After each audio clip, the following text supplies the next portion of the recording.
voir Parfait. Oui. On voit tout. Parfait. Alors, bonjour à toutes et à tous. Je suis très ravie d'être parmi vous aujourd'hui pour vous présenter le résultat d'un travail de recherche réalisé avec mon collègue Daniel Long. Donc, ce travail, il a été publié récemment dans la revue Human Systems Management et il y a aussi une version vulgarisée qui s'adresse aux académiciens et qui s'adresse aussi aux praticiens qui a été publiée dans The Conversation, donc qui est accessible en ligne. Alors, ce travail, l'idée de ce travail, elle a émergé vraiment d'un besoin qu'on a identifié au niveau de l'école. Nous sommes en train de mener un projet de refonte du programme Grande École, mais aussi définir le programme de l'Executive Education autour de l'intelligence artificielle. Et nous nous sommes dit qu'il nous fallait une approche objective pour déterminer les compétences qui sont requises par le marché et ainsi proposer des programmes qui sont alignés avec ces compétences.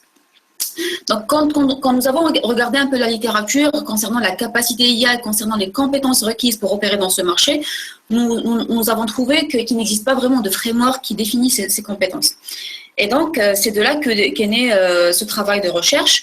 Je vais brièvement vous exposer les objectifs et les motivations de cette étude, la méthodologie qu'on a suivie. Je vais ensuite me focaliser sur les résultats et puis conclure avec les implications et les limites de ce travail. Bien sûr, et tout travail de recherche a des limites et possède des perspectives pour être approfondi.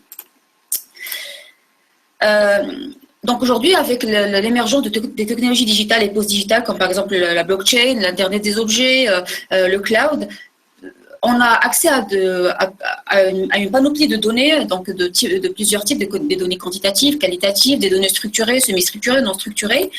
Et les entreprises se sont rendues compte qu'elles ont intérêt à exploiter le potentiel de ces données pour automatiser certains process, pour réaliser certaines prédictions, pour améliorer leur performance stratégique et opérationnelle, et ce, en implémentant des algorithmes d'intelligence artificielle. Alors, bien sûr, au niveau des académiques, il y a une grande divergence en ce qui concerne ce qu'est l'intelligence artificielle, ce qu'elle contient exactement. Donc, j'ai pris une définition qui est assez générique et j'ai essayé de retracer un petit peu l'historique de cette technologie.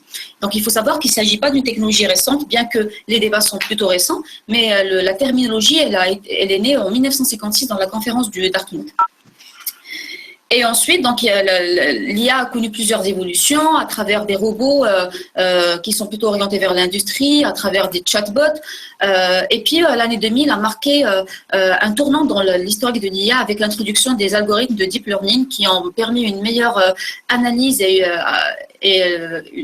une meilleure performance en termes de prédiction et d'automatisation. Et donc, depuis, on retrouve l'IA quasiment partout, dans la voiture autonome, dans les assistants personnels comme Google Home, comme Alexa, etc. Donc, voilà. Donc, c'est un usage qui est de plus en plus démocratisé dans plusieurs secteurs. Et d'ailleurs, cet usage démocratisé induit des impacts, notamment pour, par exemple, tout ce qui est marketing, à travers des algorithmes aujourd'hui de recommandation qui sont très fins et très pertinents. Dans le secteur de la finance, où nous sommes en train d'automatiser, par exemple, la fonction du trader. Dans le secteur médical, avec des systèmes experts qui permettent de diagnostiquer les pathologies et qui permettent aussi d'établir des prescriptions, etc. Donc, et ces transformations des secteurs sont bien sûr étroitement liées aux transformations des organisations avec des processus de plus en plus optimisés afin de permettre aux employés de se focaliser sur des tâches à fort caractère intellectuel plutôt que sur des tâches répétitives. Et donc, bien sûr, l'avènement de l'IA s'accompagne aussi d'une transformation des métiers. On ne va pas transformer les secteurs et les organisations sans repenser les métiers et sans repenser les compétences. Donc, il y a des métiers qui sont en train de carrément disparaître à cause de l'avènement de l'IA, comme par exemple les ouvriers de ligne d'assemblage, des métiers qui sont en cours d'automatisation, comme par exemple le chauffeur avec la voiture autonome, des métiers qu'on va automatiser dans l'avenir, comme par exemple le métier de banquier ou le métier d'avocat, donc des métiers de conseil. Donc, on n'aura pas vraiment besoin d'une formation assez avancée ou bien d'une personne qui va entièrement sacrifier son temps justement pour conseiller des personnes, que ce soit dans le secteur bancaire ou bien dans le secteur législatif. Et enfin, on a l'avènement de nouveaux métiers qui sont en lien avec les caractéristiques spécifiques de l'IA, comme par exemple l'avocat de l'IA, comme par exemple le data curator, etc. Alors, nous nous sommes intéressés au marché français particulièrement parce qu'on trouve qu'il est très représentatif de ces impacts de l'IA. Donc, il faut savoir qu'en 2019, 38%, le nombre de startups autour de l'IA il a augmenté de 38%, ce qui est très significatif.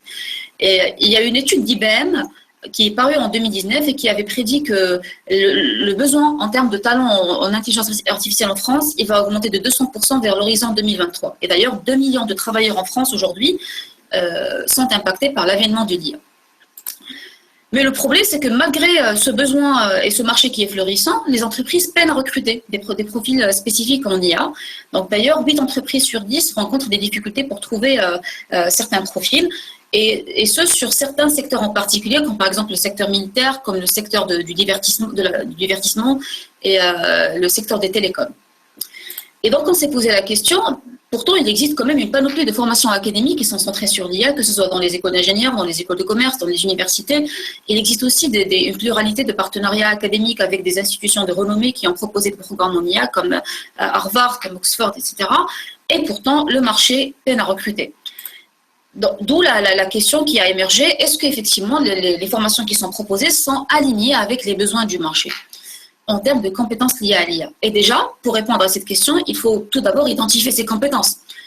Donc, la compréhension aujourd'hui au niveau de la littérature concernant les compétences de l'IA reste très limitée. Donc, d'où une première sous-question à laquelle on a voulu répondre.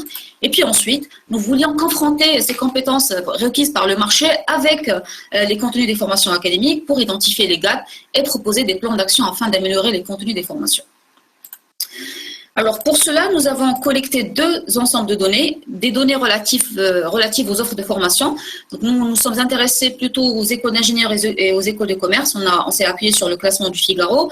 Nous avons téléchargé tous les brochures des parcours spécialisés en IA, mais aussi les syllabes des cours en dehors des parcours spécialisés, afin de les analyser par la suite avec du Natural Language Processing. Le deuxième ensemble de données concerne les offres d'emploi, et donc là nous sommes appuyés sur le site Indeed. Donc nous avons établi un script avec Python pour scraper le contenu du site, et nous avons extrait environ 280 offres sur 3 mois. En fait, nous avons remarqué que les entreprises ont tendance à reposter à peu près la même offre tous les 1 à 3 mois, et du coup il était assez significatif pour nous de limiter notre recherche sur un horizon de 3 mois. Alors, pour analyser ces données, tout d'abord, nous avons tout traduit parce qu'il y avait certaines offres d'emploi qui étaient en français, certaines brochures de formation qui étaient en français. Donc, pour avoir une analyse cohérente, nous avons utilisé un traducteur qui s'appuie sur les réseaux de neurones. Et ensuite, nous avons analysé ces documents avec du text mining, avec du Natural Language Processing, ce qui nous a permis tout d'abord de catégoriser les métiers, donc à travers les titres des offres d'emploi, mais aussi de catégoriser les compétences à travers aussi une analyse qualitative, interprétative supplémentaire à cet algorithme de NLP. Et enfin, donc bien sûr, le NLP possède certaines limites et il est toujours nécessaire de passer par du post-processing humain afin de pallier les limites du NLP. Alors, premier résultat, c'est tout d'abord une catégorisation des métiers de l'IA. Donc là, les pourcentages sont plutôt relatifs à la fréquence de ce métier dans les offres d'emploi. Et bien sûr, les métiers de data scientist et data analyst sont ceux qui reviennent le plus souvent. Mais le problème, c'est que les entreprises peinent à recruter surtout sur les autres métiers, comme par exemple AI engineer, comme par exemple data quality engineer. Donc voilà, c'est sur ces métiers qu'il existe aujourd'hui des gaps dans le marché. Deuxième résultat, c'est une confrontation entre les offres d'emploi et les offres de formation concernant la nature et le niveau de formation. Et là, nous avons conclu qu'il existait un équilibre en fait entre le niveau de formation requis et le niveau de formation proposé, qui est souvent un niveau master dans d'ailleurs 85% des cas. Et aussi en termes de la nature de formation. Donc sans grande surprise, 77% des offres d'emploi sont plutôt orientées vers des profils techniques. Très peu d'offres d'emploi demandent une double compétence ingénieur-manager. Du côté des offres de formation, le résultat qui a vraiment attiré notre attention, c'est le fait que 45% quand même des écoles de commerce aujourd'hui proposent des cours qui ne font pas partie des cursus spécialisés, mais des cours un peu transversaux, ce qui peut s'expliquer par le fait que ces écoles souhaitent favoriser l'intégration de leurs diplômés dans des entreprises où l'IA devient de plus en plus démocratisée. Et donc, ces diplômés ont besoin de se familiariser avec le jargon de l'IA, avec des use cases et pouvoir dialoguer par la suite avec les différentes parties prenantes qui utilisent l'IA. Autre résultat, c'est bien sûr, et pas des moindres, c'est les compétences requises par le marché. Et donc là, à travers l'analyse NLP, aussi à travers la catégorisation qualitative que nous avions fait sous NVivo, nous avons établi 3 grandes catégories de compétences. Donc des compétences techniques, des soft skills et des compétences interdisciplinaires. Dans les compétences techniques, il y a plusieurs sous-catégories. Bien sûr, celle qui revient le plus souvent, c'est le langage de programmation, avec Python qui est le plus demandé. Il y a aussi des compétences en lien avec tout ce qui est data science, bien sûr, avec l'avènement des algorithmes de deep learning, aussi l'usage de la RPA dans le secteur de la finance, dans le secteur de l'assurance. Troisième sous-catégorie, c'est les autres technologies, et ça c'est très important à signaler, puisqu'il existe quand même une interconnexion entre l'IA et les autres technologies digitales et post-digitales, comme l'Internet des objets, comme la blockchain, comme le cloud. Et aujourd'hui, dans les offres d'emploi, il est souvent demandé à ce que le candidat maîtrise à la fois l'IA, mais aussi les technologies digitales parallèles. Une autre catégorie importante qu'on a retrouvée, c'est les outils, la maîtrise des outils et le fait de posséder des certifications, donc des certifications pas seulement techniques, mais aussi des certifications méthodologiques, comme tout ce qui est design thinking, utile. Et enfin, la dernière sous-catégorie de techniques concerne tout ce qui est compétences techniques parallèles, comme par exemple tout ce qui est modélisation, recherche opérationnelle, optimisation, théorie des graphes, etc. Nous avons aussi retrouvé certaines offres d'emploi qui demandent des compétences en termes de fabrication additive, et c'est surtout le cas des offres d'emploi orientées industrie. Deuxième catégorie des compétences, c'est des compétences soft skills, bien sûr. Donc là, on va retrouver vraiment une pluralité de compétences relatives au mode opératoire, dans l'agilité, la prise d'initiative, l'esprit d'équipe, bien sûr. Et une autre compétence qui fait partie des soft skills, c'est bien sûr le contexte international. Déjà avec la maîtrise de plusieurs langues, dans l'anglais qui va arriver en tête, mais aussi le fait d'être mobile à l'international, puisque le marché de l'IA a une envergure plus internationale que nationale. Et enfin, donc la troisième catégorie des compétences, c'est des compétences interdisciplinaires, avec des connaissances sectorielles, notamment pour des secteurs spécifiques comme par exemple la banque assurance ou bien le militaire, puisque ces secteurs-là requièrent des compétences particulières et une compréhension particulière de l'usage de l'IA avec les clients potentiels. Deuxième sous-catégorie, c'est les sciences humaines et sociales, typiquement la gestion de projets, tout ce qui est relatif à la transformation digitale et à la conduite du changement, mais aussi une dimension qui est très importante, c'est les connaissances en termes d'éthique et des réglementations, notamment avec l'avènement de la RGPD. Et enfin, et c'est aussi quelque chose qui nous a surpris, puisqu'il y a des entreprises qui demandent des compétences en termes de recherche scientifique, justement pour pouvoir mobiliser l'état de l'art, pour pouvoir essayer de comprendre les outputs académiques qui sont relatifs à une technologie récente, mais aussi pour pouvoir participer à cette démarche de transfert et de valorisation des missions et des projets réalisés au sein d'entreprises pour alimenter les connaissances académiques. Alors ici, j'ai juste mis la fréquence des mots-clés qui reviennent, et donc là, sans grande surprise, on va retrouver les compétences techniques qui sont les plus fréquemment demandées, suivies par les soft skills et enfin les compétences interdisciplinaires. Alors, en termes de gap entre les offres de formation et les offres d'emploi, c'est un petit diagramme radar qui permet d'établir un état des lieux concernant le gap qui existe. Alors, sur la partie compétences techniques, donc là, clairement, les offres de formation couvrent a priori tout le spectre des compétences techniques requises par le marché d'emploi, si ce n'est que pour les outils et certifications qu'on va voir plus tard. Sur la partie mode opératoire, donc là, on est plutôt bon côté académique, notamment à travers des projets, à travers des use cases qui vont permettre de familiariser les étudiants avec le jargon de l'IA, à travers des partenariats à l'international qui vont permettre d'immerger l'étudiant dans ce contexte international de l'IA. Et le problème se pose surtout sur la catégorie interdisciplinaire, où il y a un manque aberrant apparemment dans les formations académiques qu'on va voir tout à l'heure plus en détail. Alors, ce que je disais par rapport aux compétences techniques, le seul problème qui se pose, c'est vraiment dans la partie outils, la partie certification, puisque il y a uniquement 10% des écoles analysées qui offrent des cours afin de permettre aux candidats de se préparer à la certification sans pour autant passer à la certification. C'est vraiment très très rare de retrouver une école D'ailleurs, je crois qu'il y en avait une seule où le candidat pouvait passer la certification en data ou en IA avant d'obtenir son diplôme. Donc là, il y a un manque vraiment aberrant à couvrir au niveau des formations académiques. Pour la partie soft skills, comme j'ai dit, donc toutes les brochures des formations académiques et tous les syllabes mettent en évidence les principales soft skills qui sont demandées par le marché de l'emploi. Et sur la partie interdisciplinaire, c'est là où on a retrouvé plusieurs problématiques, surtout au niveau des écoles d'ingénieurs, où il y a un manque vraiment en termes de connaissances éthiques et réglementaires, en termes de connaissances aussi sectorielles. Et bien sûr, moi, je doute pas que les use cases et que les exercices d'application qui sont proposés aux étudiants permettent d'aborder cette connaissance sectorielle, mais en tout cas, c'est pas visible à travers les brochures de formation et à travers les syllabes des cours. Et enfin, pour ce qui est recherche scientifique, là encore, il y a un manque énorme puisque uniquement 6% des écoles analysées proposent des cours de méthodologie de recherche qui vont permettre aux candidats par la suite de s'imprégner de ce process académique assez rigoureux pour pouvoir par la suite le mobiliser dans leur carrière. Alors, pour conclure, je dirais que cette étude elle a des implications à plusieurs niveaux. Donc, bien sûr, déjà pour les diplômés, en les sensibilisant aux principales compétences à maîtriser afin de pouvoir s'insérer facilement dans le marché de l'IA.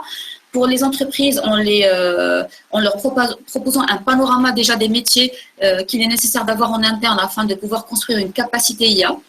Et bien sûr, pour les institutions académiques, en attirant leur attention sur les principaux gaps et ainsi pouvoir établir un plan d'action permettant d'ajuster les offres de formation en fonction des besoins du marché. Concernant les limites de cette étude, donc on n'a pas croisé le niveau d'expérience requis avec les compétences, qui pourrait être une voie d'approfondissement intéressante pour la suite, puisqu'on ne peut pas demander le même niveau d'expérience à un junior comme à un senior. Il y a toujours les biais d'analyse avec la subjectivité du chercheur. Une autre limite qu'on a observée, c'est que souvent les offres d'emploi semblent être standards. Ça pourrait être lié aux pratiques RH. Peut-être que tout à l'heure, nos chers intervenants praticiens pourraient nous éclairer par rapport à cette limite-là. Et enfin, ça reste quand même une étude assez abstraite puisqu'il y a besoin de comprendre l'implémentation pragmatique de ces compétences dans des projets et dans des missions réelles et ainsi comprendre l'évolution des carrières en fonction de la montée en compétences par rapport à cette catégorisation qu'on vient d'établir. Voilà, donc ceci met fin à ma présentation. Je vous remercie de votre attention. Saïd, je te passe la parole.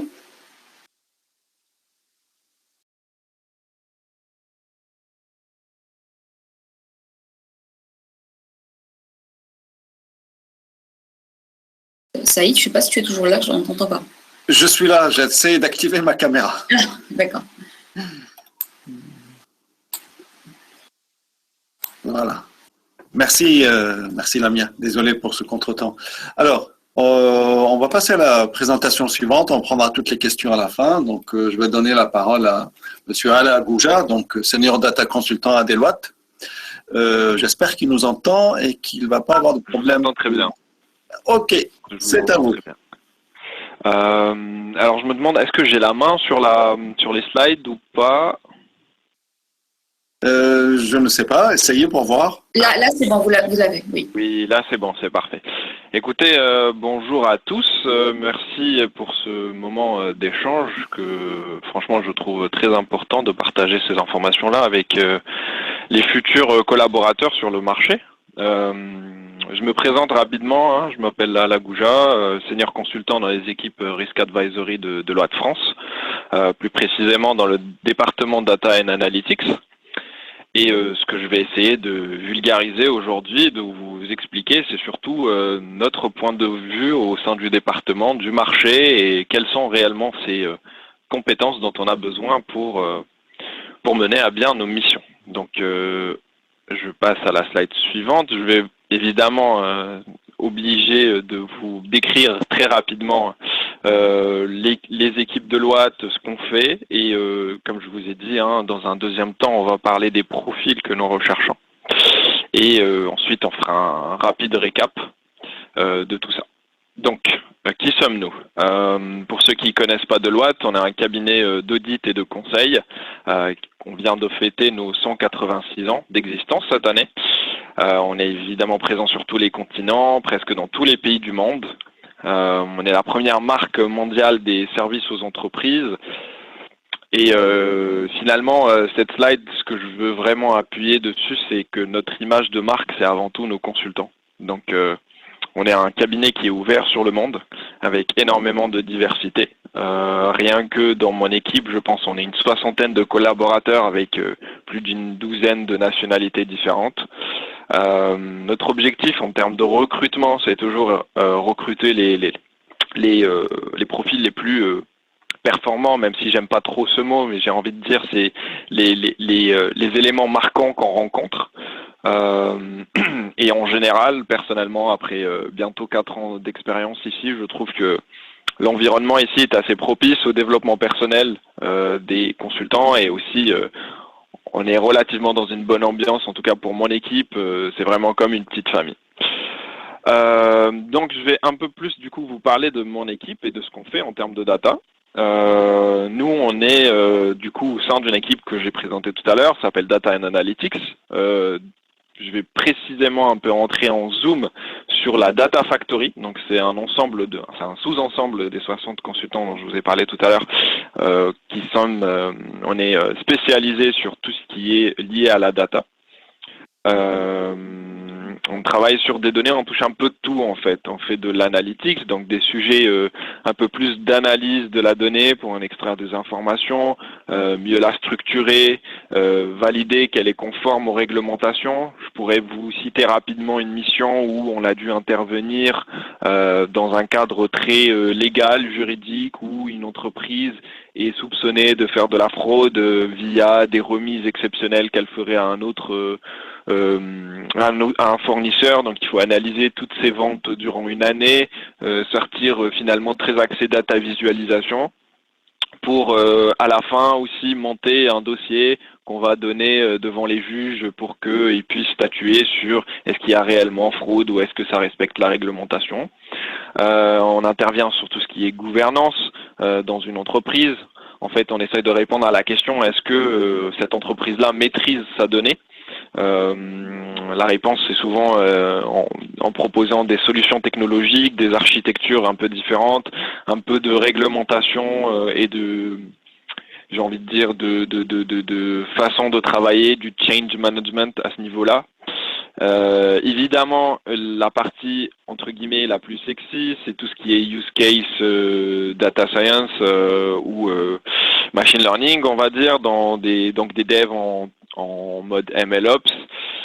Et un sujet neuf dont tu as parlé un peu, Lamia, mais nous on le voit d'une autre manière, c'est l'éthique. Et surtout, en fait, là, quand je parle d'éthique, je parle de l'éthique des modèles qu'on développe et l'explicabilité de l'IA.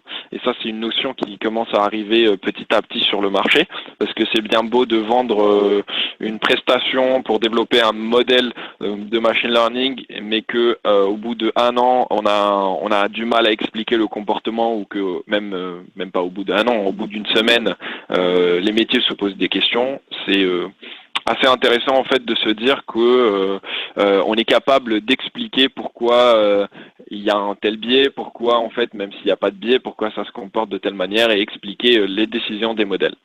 Le tout évidemment se fait grâce au sein d'une équipe jeune et dynamique de data scientists, de data engineers, d'experts métiers. On s'appuie énormément sur nos partenaires technologiques. Je peux en citer un, c'est DataIQ, par exemple. Je peux en citer d'autres, Amazon Web Services, Google Cloud, etc. On a des solutions entre guillemets clés en main qu'on développe de plus en plus et qu'on commercialise de plus en plus.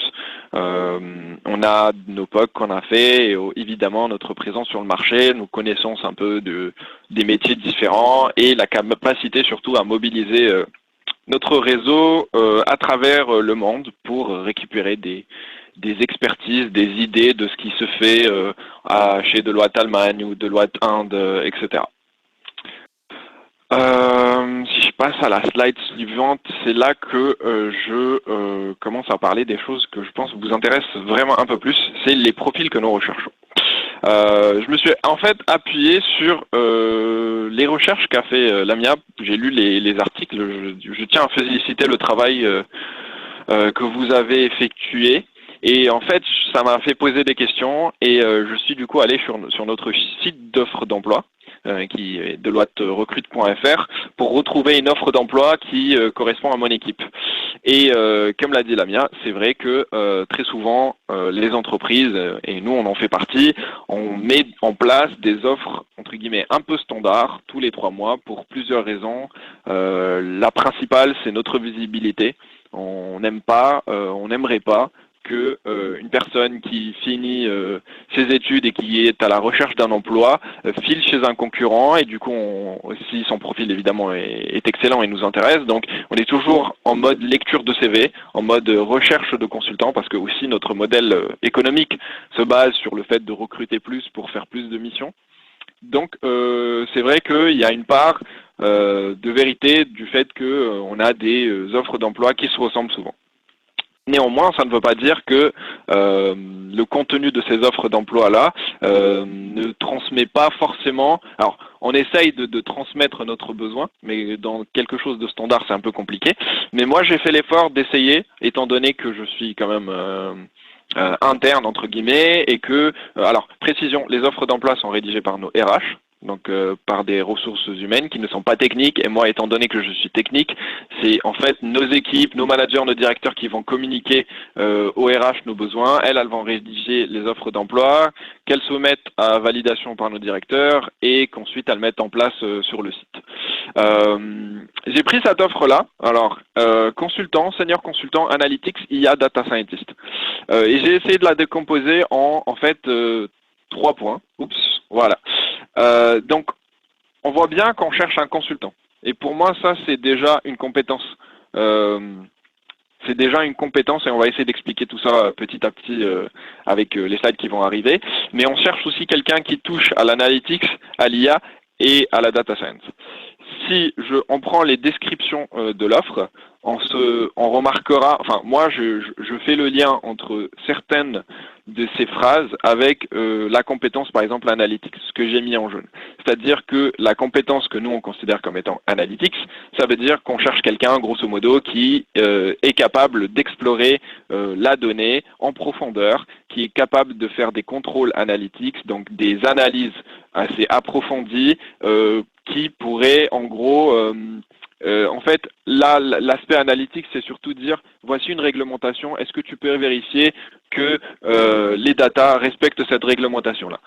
Inversement, je peux dire, je peux faire de l'analytics dans un domaine, par exemple, financier, dans le sens où j'ai des ventes, j'aimerais bien que sur tous les SI, tu fasses un calcul sur ces ventes-là, donc sur les datas de ces SI-là, pour valider qu'elles correspondent au total que j'ai de l'autre côté, par exemple, en comptabilité. L'aspect que moi j'adore et sur lequel j'aimerais appuyer énormément, et ça fait partie d'un des points qu'a soulevé Lamia, c'est par rapport aux certifications, c'est la data visualisation. On ne demande pas forcément que les jeunes soient certifiés sur un outil de data vis, mais c'est bien qu'ils en aient fait auparavant et qu'ils aient une idée, parce que la data visualisation, et moi étant donné que évidemment j'ai fait, par exemple pour ma part, j'ai fait l'IMT Lille, on n'en a pas beaucoup fait. Pourtant, c'est quelque chose de très intéressant parce que la data visualisation, il y a des théories sur les graphiques, sur quel graphe exprime telle chose le mieux, etc. Et ça, c'est quelque chose, bon, j'avais pas noté de le dire, mais maintenant que ça me passe par la tête, je préfère le dire. C'est quelque chose de très important parce que ça permet de vulgariser les idées. Le deuxième point, c'est tout ce qui est data science. Ce que nous, on essaye d'exprimer avec ce mot, c'est vraiment la connaissance ou le package, le bagage technique des collaborateurs qu'on recherche en termes de réellement machine learning. C'est-à-dire qu'on cherche des gens qui ont des connaissances sur les modèles, qui connaissent qu'est-ce que c'est la différence entre un arbre de décision et j'en sais rien, une régression linéaire, comment utiliser les hyperparamètres, qu'est-ce qu'une descente de gradient, etc. Donc c'est vraiment ça qu'on recherche quand on dit quelqu'un qui est un peu data scientist. La partie la plus intéressante, et c'est là qu'on se dirige de plus en plus, c'est l'IA. Alors, je sais que en fait les termes ne sont pas forcément tout le temps bien utilisés, ils sont pas forcément tout le temps bien définis non plus. Mais nous, quand on dit on cherche quelqu'un qui fait de l'IA, c'est pas forcément tout le temps, on pense pas forcément tout le temps à celui qui va nous développer un robot de reconnaissance faciale ou quelqu'un qui va, j'en sais rien moi, faire un classifieur de mails hyper intelligent. Ce que nous, on veut réellement par le terme IA, c'est que quelqu'un qui puisse nous donner une solution, pas juste POC, donc une solution qu'on pourra mettre en production à la fin. Parce que c'est ce qu'on recherche de plus en plus. Le marché étant, comme l'a dit Lamia, il y a beaucoup de startups, beaucoup de jeunes entreprises, beaucoup de profils aussi de personnes qui ont juste fait de la modélisation. Mais en fait, nous, ce qu'on souhaite, c'est prendre ce modèle et le mettre en production chez nos clients et qu'on puisse vraiment rajouter de la valeur de bout en bout et que ce modèle-là soit effectivement au cœur de ce qu'on appelle notre pipeline de travail chez ce client-là, mais qu'il ne soit pas uniquement le seul atout, qu'on puisse implémenter ce modèle-là dans une chaîne, dans un process et que ça puisse donner de la valeur et que nous, on puisse aussi accompagner nos clients de bout en bout. Et du coup, j'ai décidé de vous donner un exemple en fait d'une mission qu'on effectue chez un client et du coup de vous démontrer comment ces compétences-là qu'on a identifiées sur l'offre d'emploi se traduisent du coup dans nos travaux de tous les jours. Là, c'est un use case qu'on a mis chez un client. Alors j'ai pris un use case assez complexe, mais pas non plus trop complexe pour qu'on puisse le comprendre ensemble. J'aurais pu juste vous donner un truc dans la fraude ou dans le risque, mais ça demande c'est très simple, mais là j'ai vraiment voulu aller vous montrer un truc qui va de bout en bout. On a un client aujourd'hui dans le monde de l'assurance qui se pose une question légitime et très intelligente d'ailleurs, qui se dit, moi j'ai mis en place un site web où mes clients se connectent. J'aimerais bien savoir quand ils se connectent, qu'est-ce qu'ils ont envie, de quoi ils ont envie, surtout quand ils font pas grand-chose. En fait, la question, elle semble un peu bête, mais en fait, on se connecte tous à Internet, on ouvre tous nos PC. Mais moi, si j'ai un compte chez cet assureur-là, je ne vais me connecter que si parce que j'ai envie de contacter mon assureur pour lui fournir une feuille ou un document ou déclarer quelque chose. Mais il y a aussi pas mal, enfin, ce client, cet assureur a remarqué qu'il y a des gens qui se connectent, mais qui font juste un tour sur le site et qui sortent. Et il se pose la question, il se dit, ça serait pas peut-être lié au fait qu'ils se renseignent sur leur contrat et que soit ils veulent résilier, soit ils veulent changer de contrat. Donc c'est à cette question-là qu'on va essayer de répondre. Donc, que veut le client quand il se connecte sur son espace web? La première partie qu'on a dû faire, c'est en fait pousser la question jusqu'au bout. Parce que le client, au début, quand je dis le client, du coup, il faut penser l'assureur. Si vous se positionnez dans notre position à nous, Deloitte, qui fournissons un service à ce client qui est l'assureur. Donc on discute avec lui, on fait des ateliers, on essaie de comprendre par exemple quel est le taux de résiliation chez eux, quel composant, quelle page se retrouve sur le site web. Donc il y a cette partie-là de venez, on se pose avec le client sur une table et on discute avec les différents métiers. C'est le business framework. Ça correspond grosso modo à la compréhension du besoin et ça correspond aussi à la compétence consultant. Moi, j'appuie énormément sur ce point-là. La compétence, cette fibre de conseil et de consulting n'existe pas chez tout le monde et il faut vraiment vouloir un peu sortir de sa zone de confort pour certains parce qu'on est très technique et se dire venez on se pose, on discute, on essaie de comprendre le métier et ça fait aussi ça fait résonner ce que disait Lamia tout à l'heure par rapport aux compétences interdisciplinaires. Voilà. Suite à la compréhension du coup du besoin, d'avoir défini un plan d'action, et c'est là qu'on part à la recherche de nos data. Et c'est là où il faut identifier les différents systèmes informatiques chez cet assureur-là. Comment, par exemple, grosso modo, on va récupérer les données de navigation de ses clients. Est-ce que les données de navigation des clients vont suffire? Dans notre cas, non, parce qu'il faut les relier avec les données contractuelles, en gros, de nos clients. Et c'est là où on rentre dans l'aspect data engineering, parce que il va falloir récupérer ces données-là des différents systèmes, et les parser, donc les nettoyer, prendre que ce qui nous intéresse, faire des calculs pour vérifier que la donnée est plutôt clean, intelligible, dont on aura réellement besoin ou pas. Et tout ça, en fait, pour moi, c'est lié à la compétence analytique dont on a parlé tout à l'heure, c'est-à-dire l'identification de la donnée, sa compréhension surtout, et l'identification des points importants qu'on souhaiterait récupérer sur cette donnée-là. J'avance et là on arrive dans la partie intéressante. Donc on se dit, le client se demande que font les gens quand ils se connectent sur son site. On a récupéré les données, venez on fait du modeling. Et là je vais vous le dire clairement, hein, par exemple la première version qu'on a fait chez ce client-là, c'est on s'est dit, venez on crée un modèle qui va voir si le client va résilier son contrat ou pas. Donc on a développé un modèle et c'est là on fait appel du coup à la compétence data science du consultant qu'on va recruter. J'appuie évidemment sur les points tels que l'évaluation du modèle, l'explicabilité de ce modèle-là, qui est un point qui revient beaucoup de fois, très souvent en ce moment avec les clients, c'est qu'ils ne veulent plus avoir une boîte noire qu'on leur dit voilà notre modèle il est performant à 95%, c'est très bien, pourquoi ? Il se pose toujours la question, surtout que dans la vraie vie, il y a toujours des cas particuliers qu'il faudra expliquer, que le modèle en fait finalement, que le modèle n'a pas cette capacité, le modèle tel quel tout seul ne peut pas expliquer sa décision. Voilà, c'est ce que j'ai envie de vous dire. Et là, on rentre dans la partie la plus intéressante. Parce que généralement, sur le marché, beaucoup d'entreprises ou beaucoup de boîtes de conseil, nous on en fait partie, il y a longtemps en tout cas, s'arrêter à cette étape-là. C'est-à-dire, on va discuter ensemble, on va comprendre votre problématique, on va récupérer les données, on va vous faire un modèle, merci, au revoir. Ce qu'on essaye de faire, nous, de plus en plus, c'est de mettre en place un système de monitoring qui est lié de fait à l'explicabilité du modèle, à son évaluation.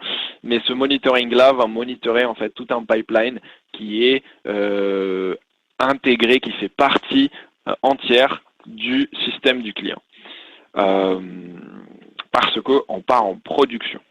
Et là, j'appuie énormément sur la compétence IA, que j'ai cité dans la slide précédente, où on veut avoir des gens qui sont capables d'imaginer ou de réfléchir à comment mettre en place ce modèle-là dans les process du client et que ça soit vraiment une partie...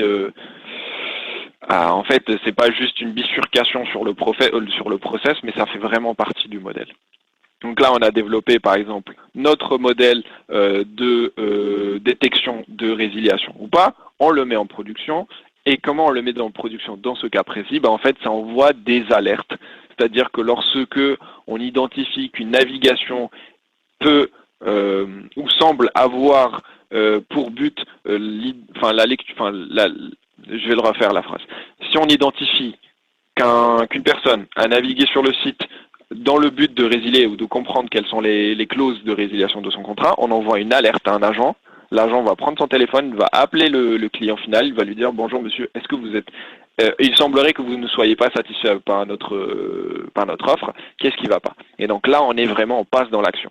En fait, on met en place un système, c'est comme ça qu'on l'a pensé aussi dès le début, c'est pour ça que j'ai remis business à la fin, parce qu'on a discuté avec les métiers pour mettre en place des process leur permettant, en fonction de ce que notre modèle a détecté, de contacter leurs clients, de voir qu'est-ce qui va pas. Donc là, on est vraiment dans l'action. Et c'est pour ça que j'appuie énormément en fait. Tout cet enchaînement-là est lié à des compétences différentes, mais qu'il faut avoir pour avoir au final quelque chose qui puisse aller en prod et dont le client peut réellement à la fin bénéficier. Donc, je résume le use case très rapidement. Un assureur se demande que font ses clients quand ils se connectent sur leur site web. Nous, on a récolté les informations, les datas sur les différents systèmes. On a développé un modèle dans un premier temps qui va détecter si le comportement des clients finaux, c'est plus de la résiliation, l'envie de résilier ou pas. Lorsqu'on identifie qu'il y a cette envie-là, ça déclenche automatiquement un message qui sera envoyé à un agent. L'agent va prendre son téléphone, va appeler le client final, va lui dire « Monsieur, on croit que vous allez résilier, qu'est-ce qui ne va pas? Et là, on fait une boucle parce que avec le monitoring qu'on met en place, on peut surveiller des taux, on peut du coup quantifier les choses, et c'est là que ça devient plus intéressant que juste développer un modèle. Il y a un aspect dont j'ai pas parlé et qui est très important aussi, c'est comment mettre en place un système lié à ce modèle-là qui le mette à jour dès qu'on remarque que les comportements changent, que le site peut-être change, donc il faudra changer le modèle sans avoir de gros impacts sur la production. Voilà, j'espère que c'était clair. On pourra en discuter évidemment à la fin de tout ça. Moi, ce que je voulais aussi vous parler, c'est du coup imaginons que nous on recrute pour refaire cette mission-là chez quelqu'un. J'ai envie de vous dire, si la personne, enfin, généralement, c'est ce qui se passe, c'est pas forcément que pour cette mission-là. Généralement, on cherche quelqu'un qui a de bonnes connaissances en data, et là, on inclut réellement les langages de programmation qui sont très connotés data, donc Python et R, et que cette personne ait déjà travaillé dessus.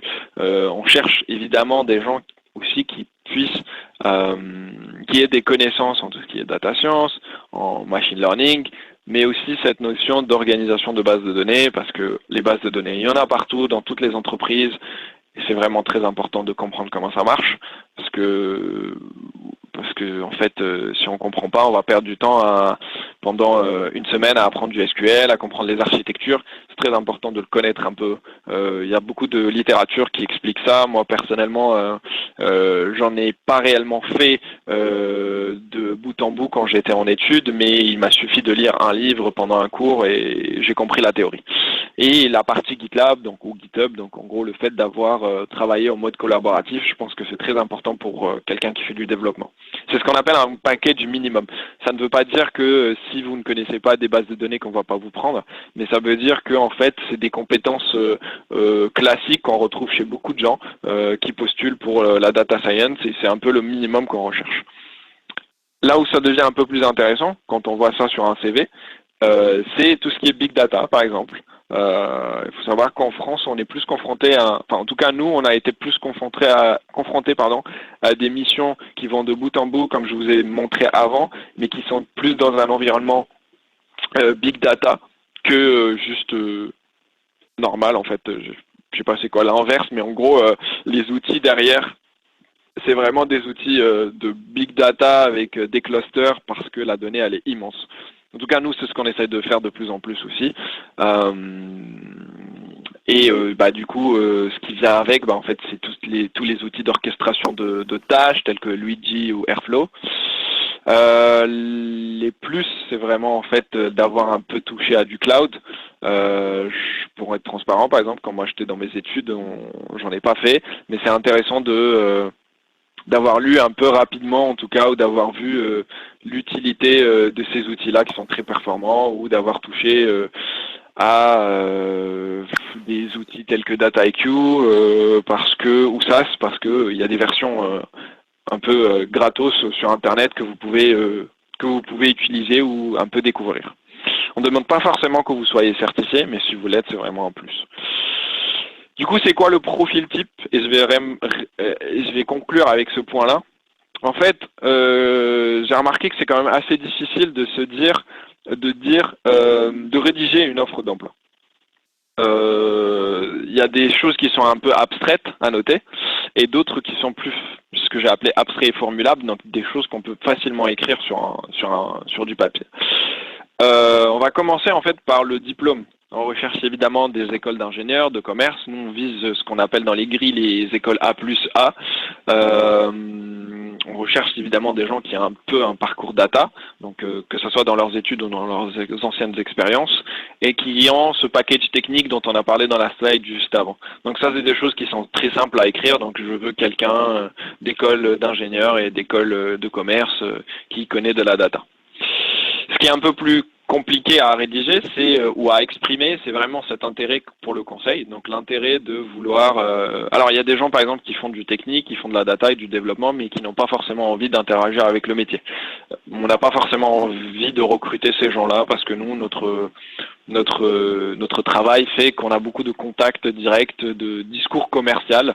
Alors on parle pas d'arriver avec dès son école et de vouloir vendre des missions à des millions ou des milliers d'euros aux clients, mais il y a cette façon de réfléchir qui nous intéresse. Évidemment, tout ce qui est storytelling, parce que nos consultants, on les envoie très souvent faire des soutenances, ça fait qu'ils sont un peu plus fluides dans la manière de discuter. Et cette fibre managériale, parce que notre courbe de grade fait que très rapidement, nos consultants doivent gérer des équipes, doivent gérer des stagiaires, etc. et qu'ils en ont envie surtout. La vision, en fait, c'est le fait de vouloir toujours agrandir notre équipe. Donc, on intègre des gens, on recrute des gens parce qu'ils ont envie de faire partie de Deloitte et qu'ils ont envie de grandir avec nous et qu'ils ont aussi envie de faire de la veille technologique, d'être toujours, toujours à l'écoute de ce que proposent, par exemple, les concurrents. Le point où c'est le plus abstrait et c'est le plus compliqué de se prononcer et de le rédiger en fait sur du papier, c'est la personnalité. C'est bien beau d'avoir un beau CV, de l'intérêt pour le conseil, une vision excellente. Le jour où vous arrivez à l'entretien avec nos managers et notre associé, il faut que les personnalités matchent. Alors ça, c'est du vécu. Ça, c'est des choses qu'on saurait pas contrôler. Il faut que le feeling passe. C'est ça ce qu'on dit généralement. Et en fait, si je peux revenir sur les points comme les a présentés Lamia, c'est que c'est vrai qu'il y a le point technique qu'on retrouve énormément, parce qu'on trouve énormément de personnes qui viennent des écoles d'ingénieurs de commerce, qui ont fait un parcours data, etc. L'interdisciplinaire, on le trouve un peu moins, je trouve. On cherche pas forcément des gens qui aient des capacités ou des connaissances dans un métier donné tel que l'aviation ou la finance, mais qu'ils aient l'envie d'apprendre ces choses-là.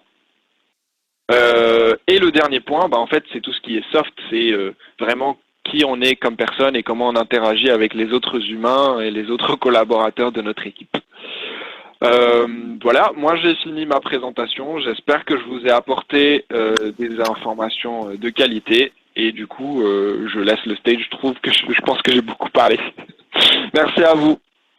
Merci beaucoup, merci, c'était excellent et très intéressant. On va donner la parole au présentateur suivant, voilà, donc Mathieu Cézanneau de TNP Consultant. Et je pense qu'il va nous dire aussi des choses très intéressantes. Et après, on prendra les questions, évidemment. Mathieu, peut-être on arrête vers 12h15 maximum pour qu'on ait le temps de prendre des... Lamia, oui. Oui. Là, je viens de vous définir Mathieu comme présentateur, vous me confirmez? Oui, c'est tout bon, oui. Parfait. Vous m'entendez bien? Oui. Ok, parfait. Merci à tous les deux, merci à tous et merci aux organisateurs pour cet événement. Ce que je vous propose, donc du coup, c'est de débuter cette présentation par une courte description de ce qu'est TNP Consultant. Après, on passera sur des éléments qui sont plus comment nous, chez TNP, on voit l'IA. Et puis enfin, je terminerai par un retour d'expérience dans le secteur de l'assurance. Donc TNP, pour transformation et performance, nous sommes un cabinet de conseil français hybride, parce qu'on a des personnes qui ont à la fois des compétences métiers et des compétences technologiques, et indépendants. Notre objectif, notre ambition, c'est de devenir numéro 1 de conseil indépendant, que ce soit en Europe ou en Afrique du Nord, d'ici à 2030. Finalement, notre ADN chez TNP, elle est orientée autour de 5 éléments. La seniorité de nos équipes, le fait que nous soyons orientés sur les résultats, le fait qu'on est sur du multisecteur et des personnes qui sont multispécialistes, et enfin le fait que l'ensemble des collaborateurs, que ce soit des consultants ou des associés, participent tous à des missions actives. TNP, en quelques chiffres, c'est plus de 600 collaborateurs, dont 450 en France, 70 millions de chiffres d'affaires et des bureaux dans différentes localités, que ce soit Paris, Lyon, Marseille pour la France, mais aussi le Luxembourg ou en Inde, à Mumbai, à Delhi ou à Cochin. Et les deux éléments principaux sont le côté multisectoriel, donc la plupart des secteurs que vous pouvez connaître, que ce soit la banque, l'assurance, la mobilité, l'industrie et les services ou encore le secteur public et la santé. On va intervenir sur tous ces secteurs-là et sur ces secteurs, on va faire part de nos spécialités, de nos domaines d'expertise qui sont la transformation numérique et technologique, la transformation digitale, l'excellence opérationnelle, tout ce qui est autour de la data et de la cybersécurité et enfin les éléments plus réglementaires, finance et risques. Je vous ai parlé du fait qu'on est hybride et ça se retrouve finalement aussi un petit peu dans notre organisation. Au sein de TNP, on va avoir des personnes qui sont expertes métiers, que ce soit dans la banque par exemple ou l'assurance. Mais on va avoir aussi un pôle, la Digital Factory de TNP, dans lequel on va avoir des profils qui sont là plus techniques et dans lesquels on va retrouver notamment des data scientists. Pourquoi finalement on a cette organisation? Parce que ça va nous permettre d'avoir des profils soit plus experts métiers, soit plus experts techniques, soit finalement des personnes un petit peu hybrides. Et quand on va intervenir chez nos clients, on va être en capacité finalement d'intervenir sur la totalité d'un projet, de la définition stratégique, du cadrage de ce projet-là, jusqu'à la construction et le déploiement en production. Donc on va être vraiment sur une prestation de bout en bout, avec la possibilité soit de mettre une personne hybride sur la totalité du projet, soit faire intervenir de manière ponctuelle un expert pour faire avancer le projet. La Digital Factory, chez TNP, donc on va retrouver toutes les notions de data science, d'analytics, l'automation, une partie aussi du UX/UI qui est très importante, et puis des développeurs qui sont plutôt sur la partie front ou back. Je ne vais pas vous en dire plus sur TNP pour essayer de faire rapide. Donc, on va passer directement à la partie IA chez TNP. Alors nous, IA, finalement, ce que je souhaite vous montrer, c'est dans un projet, comment on utilise l'IA et finalement, quelles sont les personnes qui sont importantes sur un projet d'IA. Pour nous, le principal, c'est d'avoir un binôme assez fort qui est le business analyst, qu'on peut aussi comparer un petit peu à un architecte pour comprendre le besoin, l'analyser, challenger le besoin du métier, mais être aussi en capacité de le formaliser, de vulgariser les éléments qui sont peut-être plus techniques ou piloter les développements, la réalisation et à la fin, tester ou valider ce qui a été produit. L'autre profil, c'est le data scientist. Alors là, je parle de data scientist, mais comme le disait, comme ça a été dit par Ala lors de la présentation précédente, il y a d'autres types de profils comme le data engineer, le data analytic. Finalement, le data scientist, c'est un petit peu l'hybride entre ces deux personnes, c'est ce qui est recherché dans une entreprise. Le data engineer, il va plutôt être dans la conception de la donnée, la récupération, la standardisation de cette donnée, alors que le data analyst, il va plutôt être là pour mettre en avant des éléments, présenter une donnée, retirer de la valeur sur cette donnée. Donc le data scientist, vu que c'est un petit peu un hybride, il va être plutôt dans la recherche d'un modèle adéquat, comment le paramétrer, comment développer, comment utiliser ce modèle et le développer dans une solution un peu plus large, et enfin être en capacité de réaliser des démonstrations. Il y a un troisième type de profil qu'on peut voir émerger, c'est le docteur. Moi j'appelle ça un petit peu l'explorateur, qui lui va plutôt être dans la recherche, la création de nouveaux modèles, qui va être en capacité d'aller chercher les limites, les définir, et puis aussi d'apporter des comparaisons suite aux expériences qu'il a pu mener pour faire avancer finalement les projets.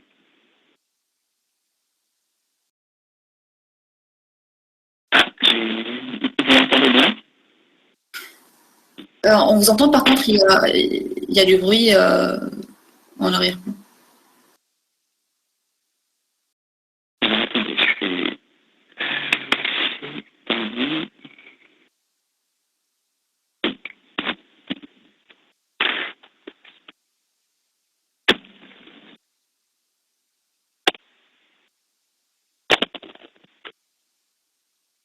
Est-ce que vous m'entendez mieux comme ça? C'est un peu mieux, mais bon, c'est toujours la même chose, mais c'est un peu mieux quand même. D'accord, je suis désolé, c'est mon téléphone, peut-être que je capte un petit peu mal. Donc je vais essayer de me rapprocher, vous me dites si ça va mieux. Finalement, dans un projet, on va avoir plusieurs personnes. Le métier, donc celui qui va définir son besoin, le business analyst qui va être en front avec ce métier pour comprendre son besoin, échanger avec lui, le data scientist qui va être en échange avec le business analyst et le docteur, et enfin le docteur qui lui va intervenir de manière un petit peu plus, discrète la plupart du temps sur un projet pour apporter son expertise et faire avancer les sujets. Il y a toute une autre partie des équipes, d'intervenants qu'il ne faut pas oublier sur un projet d'IA, c'est toutes les équipes connexes, donc que ce soit des équipes IT ou des fonctions support. J'ai nommé notamment tout ce qui est responsable de la sécurité, le DPO, les gens qui s'occupent de la production. Ça peut être aussi tous ceux qui gèrent les bases de données, les contrôles d'accès. Donc voilà, c'est tout un écosystème finalement dans lequel on va avoir ce binôme et accessoirement ce trinôme dans lesquels ils vont évoluer. Et ça va être très important que ces personnes travaillent toutes ensemble parce qu'un projet réussi, c'est un projet qui est utile et utilisé. Quand je dis utile, ça veut dire qu'il apporte une réelle valeur au métier. Et utilisé, c'est qu'on a mis à disposition du métier des éléments qui lui permettent au quotidien de tirer parti des développements qui ont été faits. Finalement, comme vous l'avez compris, c'est une activité qui nécessite des profils complets. Si on prend le business analyst, il y a toute une partie qui s'articule autour de la capacité d'écoute, d'adaptation, des capacités d'analyse, formalisation du besoin, mais il y a aussi tout ce qui est pilotage de projet, compétences rédactionnelles pour rédiger des spécifications, des user stories, et aussi un peu plus d'humain pour accompagner au changement les métiers qui parfois voient leur activité être complètement chamboulée. Côté data scientist, on va être plutôt sur de l'analyse et d'utilisation de la donnée. Le côté data science, forcément, des compétences de programmation, comme ça a été évoqué, de la business intelligence pour faire ressortir des données importantes, et enfin de la data visualisation, effectivement, pour mettre en avant cette donnée et la rendre visuelle pour que des décisions, par exemple, soient prises. Entre ces deux profils, il y a aussi des compétences finalement qui sont partagées. Et c'est pour ça qu'on a de temps en temps des offres qui peuvent être assez finalement génériques, parce qu'on va attendre aussi de ces personnes-là qu'elles soient en capacité de comprendre le besoin, que ce soit le besoin technique ou le besoin métier. Il va falloir des connaissances technologiques, donc que ce soit des méthodologies projet comme l'agilité, mais ça peut être aussi des méthodes de développement.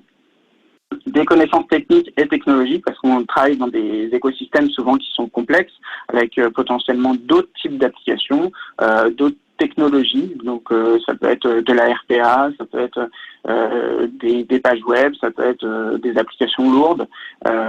Donc tout ça nécessite finalement d'avoir quand même certaines compétences pour pouvoir évoluer dans ce milieu-là. Et après, deux éléments importants, la rigueur, donc ça c'est pour tout ce qui est rédaction, pour permettre de pérenniser les développements et la documentation dans le futur, et la capacité de vulgarisation, c'est pour être en capacité finalement d'expliquer les développements, que ce soit pour le métier, mais aussi pour le business analyst, expliquer les besoins métiers aux data scientists. Finalement, pourquoi ces profils complets ils sont recherchés? Parce qu'il y a des attentes et des enjeux pour les entreprises. Le premier enjeu, c'est la création de la valeur pour le métier qui va ressortir finalement de tous ces projets-là. On va être en capacité de faire ressortir des nouveaux indicateurs, des nouveaux types de données. On va être aussi en capacité de mettre en forme de la donnée, ce qui était peut-être pas le cas préalablement. Le deuxième point, c'est la digitalisation des données et donc des processus métiers. Si on prend l'exemple, par exemple, de la computer vision, on va créer de la donnée structurée à partir de données non structurées. Et ça, pour un processus métier, Par exemple, si on veut digitaliser la lecture d'un RIB, ça va permettre de lancer tout le process de manière automatique et de réduire l'intervention humaine. Le troisième point, c'est l'industrialisation et la scalabilité. Les entreprises ont énormément besoin de mettre en production pour que les éléments soient utilisés. Et donc ça nécessite tout un travail sur la robustesse des développements, sur l'infrastructure et aussi sur la capacité de cette infrastructure à s'adapter aux besoins et donc potentiellement à un nombre d'appels grandissant. Le dernier point, c'est la sécurité et la conformité. On en parle de plus en plus, que ce soit au travers de la RGPD, mais aussi toutes les notions de cybersécurité, de l'utilisation de la donnée par les modèles, de l'explicabilité de ces modèles. Donc, il y a vraiment tout un travail qui est en cours et qui est de temps en temps pas assez défini, mais finalement, les compétences d'un business analyst ou d'un data scientist, ça va être de s'inscrire dans tous ces éléments-là. Pour vous donner très rapidement des exemples de missions qui ont été faites au sein de la Digital Factory, là, je vais pas les parcourir, c'est pas l'intérêt, c'est juste pour vous montrer que finalement, nous, on va être en capacité d'intervenir sur tous les éléments. Je dirais, si on fait un focus 100% sur tout ce qui est IA data, on va être en capacité d'intervenir sur de la préparation de données, sur de la conception de modèles, sur leur évolution, sur la mise en place de bibliothèques et sur la valorisation de manière économique ou non économique des gains qui sont générés. Donc on va attendre des personnes qu'on va recruter finalement qui soient en capacité d'adresser ces domaines-là. Je vous propose de passer sur un cas qui est peut-être plus concret, donc dans l'assurance. Pour vous donner un petit peu de contexte, en 2017, cet assureur a mis en production son premier modèle d'intelligence artificielle. Et suite à cette mise en production, ils ont mis en avant finalement quelques problématiques et spécificités qui sont liées à cette activité, notamment le fait qu'on doit utiliser des données qui sont pour la plupart non anonymisées, qu'on utilise des modèles et des algorithmes qui nécessitent de la puissance de calcul et de la mémoire, des contraintes de temps, parce que si on veut rapidement mettre en avant des résultats auprès du métier, il faut qu'on ait rapidement les environnements de R&D, et puis enfin la capacité de mettre des interfaces pour que ces modèles puissent communiquer avec l'ensemble du système d'information de l'entreprise. Donc nous, on a intervenu finalement pour mettre en œuvre une infrastructure permettant d'industrialiser les modèles d'IA. On a aussi mis en place une démarche pour standardiser et sécuriser les développements, notamment pour réduire finalement les coûts de maintenance et pour nous assurer que tout développement pouvait être pris par une personne dans le futur. Et enfin, deux autres éléments, le fait de créer une offre de service, donc ça c'est vraiment pour répondre à l'ensemble des demandes métiers. Et le dernier point, assurer la promotion pour que l'ensemble des collaborateurs soient au courant finalement des éléments qui sont déjà à leur disposition ou de ce qu'on peut faire. Quels ont été les facteurs clés de réussite de cette mission? C'est le fait d'avoir mis une méthodologie axée sur l'amélioration continue, donc d'aller très rapidement sur un MVP, puis après progressivement d'ajouter des fonctionnalités, améliorer les performances. Le deuxième point, c'est d'avoir une infrastructure qui était adaptée aux besoins, robuste et scalable, qu'on a pu progressivement faire grandir. Le fait qu'on a utilisé des solutions qui sont open source, donc notamment pour réduire les coûts de licence, mais surtout pour être en capacité de faire à façon des développements et de faire évoluer toute l'infrastructure. Et enfin, le dernier point, c'est d'avoir intégré l'ensemble des parties prenantes pour mettre en place des processus qui répondent à ces contraintes et donc faciliter finalement le travail de chacun tout au long du projet. Pour vous donner quelques chiffres clés, finalement, c'est une plateforme de gestion de services d'IA, donc avec un catalogue de services, la capacité de récupérer la documentation fonctionnelle, la documentation technique, de suivre les exécutions qui ont été faites. C'est la possibilité d'avoir des environnements de R&D en moins de 3 jours et de déployer un outil en moins d'une semaine dès lors qu'il a été validé en développement. des temps de réponse pour les services qui étaient inférieurs à 3 secondes, plus de 28 services d'IA qui ont été mis en production, et ça représente, en début d'année du moins, ça représentait plus de 3 millions d'appels, principalement sur les 2 dernières années. Et enfin, la mise en place d'une plateforme de gestion de mail avec des services associés, 5 services qui traitaient en début d'année plus de 5000 mails mensuellement. Je vous ai parlé beaucoup de méthodologie, donc là je vais vous en présenter un petit peu une pour que vous compreniez finalement comment on a travaillé. La première chose qu'on a mis en place, c'est une phase de découverte pour être en capacité, donc là c'est plutôt porté par le business analyst, d'analyser le besoin, le contexte et les objectifs du métier, et surtout de sortir du pipe de l'équipe tous les projets qui ne seront pas voués à être développés parce que soit ce n'est pas faisable, soit parce que les délais sont trop courts. Le deuxième point, c'est la qualification du besoin. Donc là, ça va être plutôt business analyst plus le data scientist. Là, l'objectif, c'est de vraiment faire une étude d'éligibilité plus poussée, de détailler le processus qui va être traité, d'effectuer un chiffrage et aussi de donner un planning. Ces éléments, en fait, ils vont permettre au métier de donner son go pour la poursuite du projet. Une fois que le go a été donné, on va passer sur une phase de préparation, donc que ça soit des environnements avec les librairies, etc., la récupération des premiers jeux de données et l'octroi, la validation des droits d'accès sur les différentes sources de données. Après, on va passer sur une phase de construction dans laquelle on va retrouver les éléments assez, classiques, donc des spécifications, la création du modèle, les développements, une phase de recette et forcément une phase de mise en production. La plupart du temps, sur les projets, on a travaillé sur des modèles qui sont, pas 100% agiles, du moins c'est ce qu'on avait mis en place, donc avec de l'agilité pour apporter de nouvelles fonctionnalités, mais une première phase assez importante pour spécifier le besoin.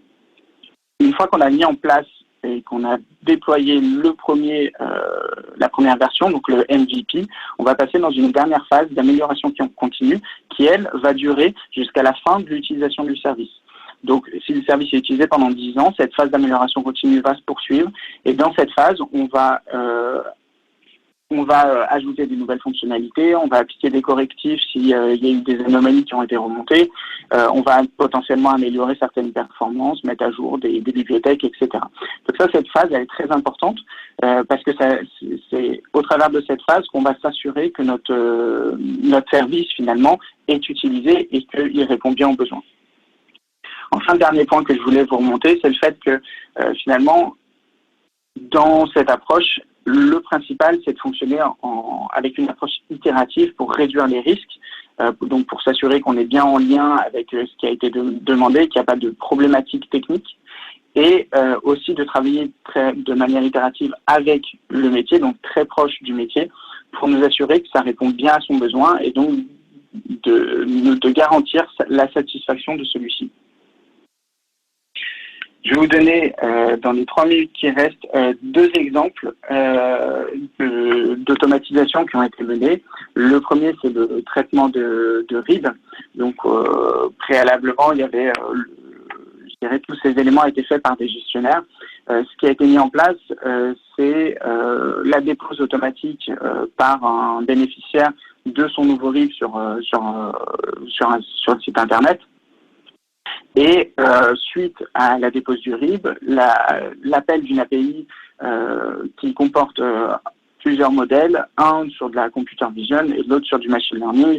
La computer vision plutôt pour récupérer les informations qui sont présentes sur le RIB et le machine learning pour faire, au travers d'un algorithme de recherche floue, de rapprochement flou, de vérifier la conformité des informations qui sont inscrites et de les comparer avec les informations connues par l'assureur.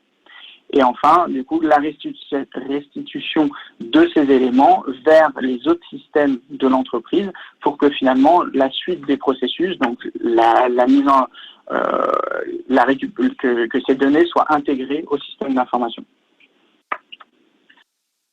Le deuxième cas, qui est un peu plus complexe, c'est sur des autocertifications de résidence fiscale. Donc, c'est des papiers qui sont envoyés aux bénéficiaires sur lesquels ils doivent inscrire des informations personnelles, compléter des cases à cocher. Donc, c'est des choses qui sont faites de manière principalement manuscrite.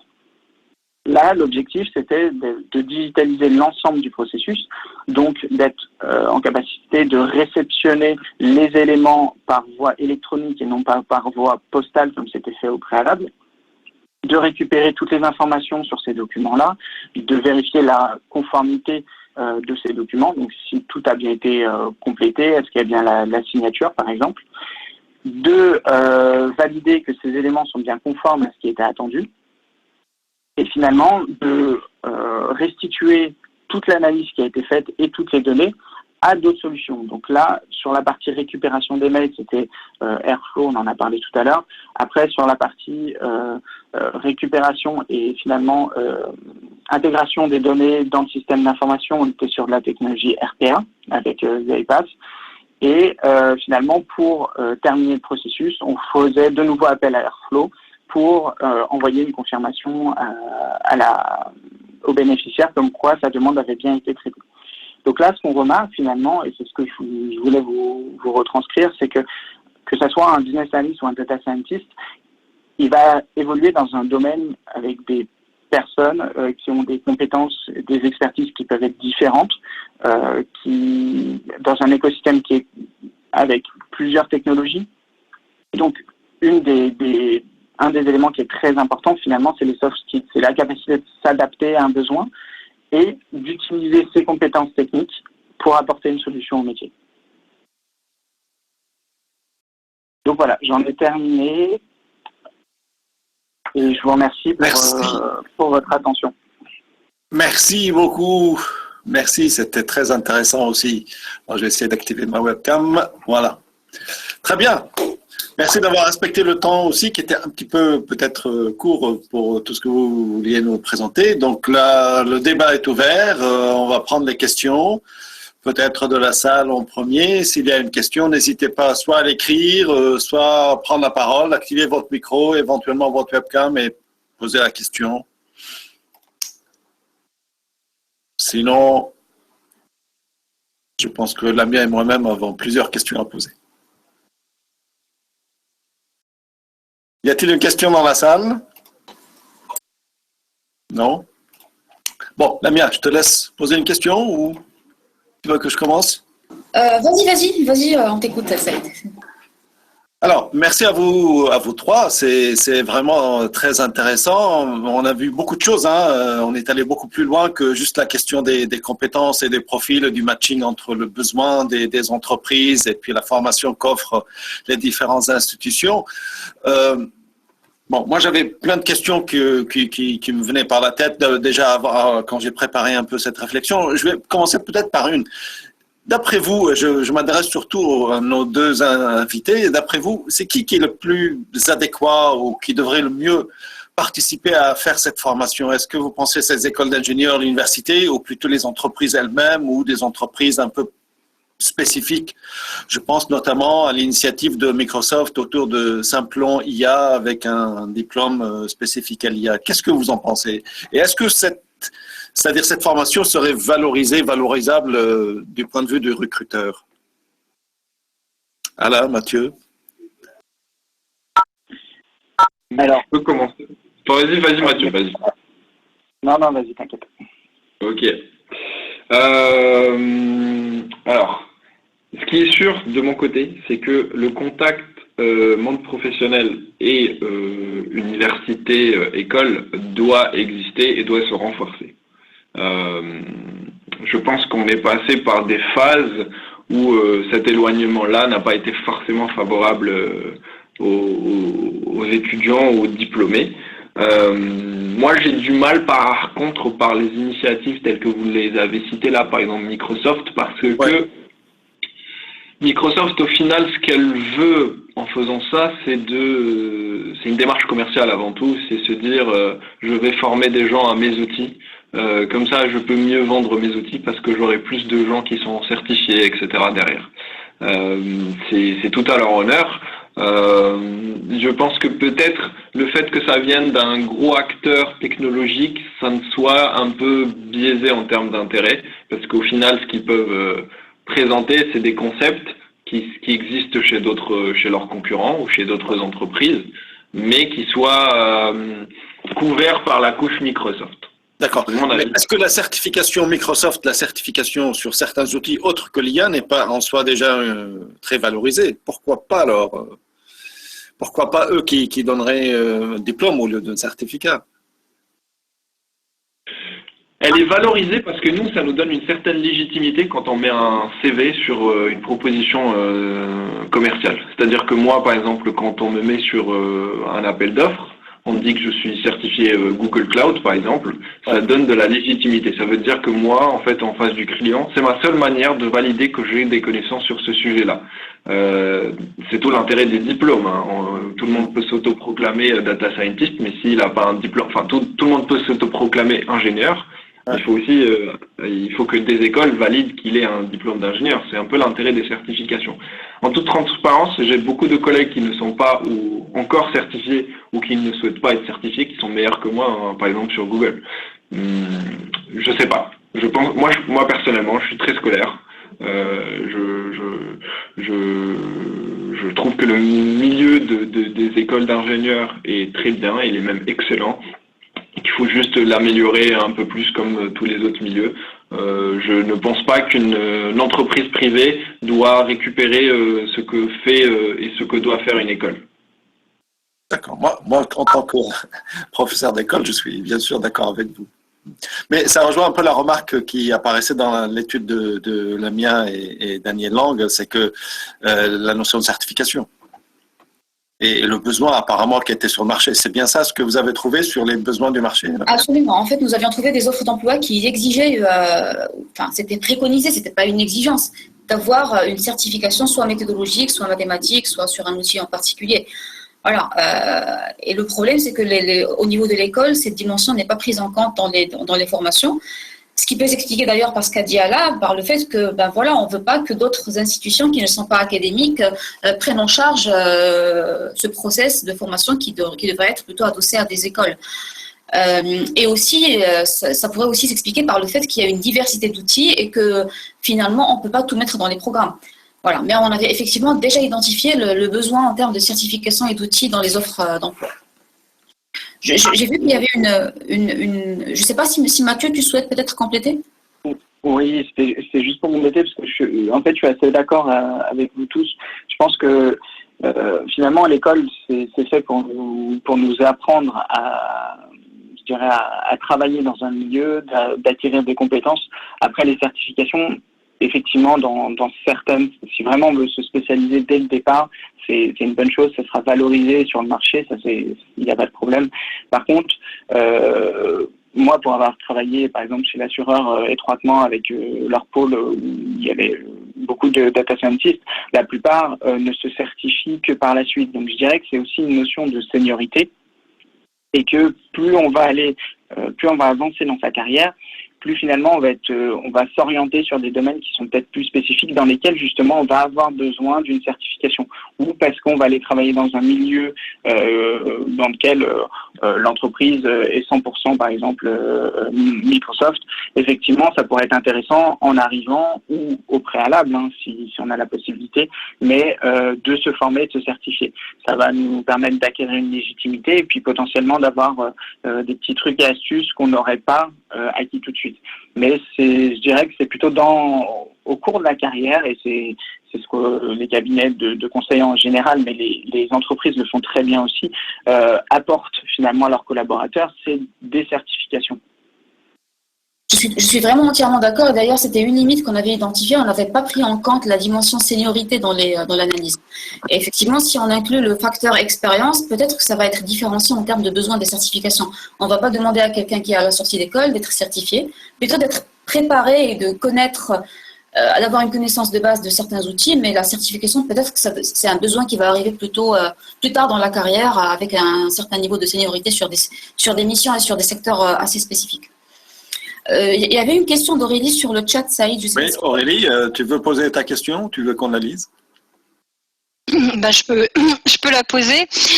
Bonjour à tous. Merci beaucoup pour ces trois présentations. Moi, j'ai trouvé que c'était très riche, très intéressant. Ça ouvre à toute une série de questionnements, hein, notamment sur le décalage qu'il peut y avoir entre ce que nous chercheurs on met derrière ce mot IA et ce qui est entendu comme étant IA dans la pratique. Mais je rentrerai pas dans ce débat-là. Mais c'est vrai que c'est très intéressant, hein, d'entendre les différents points de vue. Et je trouve que le travail qui a été fait par Lamia et Daniel de ce point de vue-là est assez éclairant. Je pense qu'il y aurait encore des choses à fouiller, hein, sur la confrontation entre les offres d'emploi et les formations, parce que je ne crois pas qu'on parle tout à fait le même langage.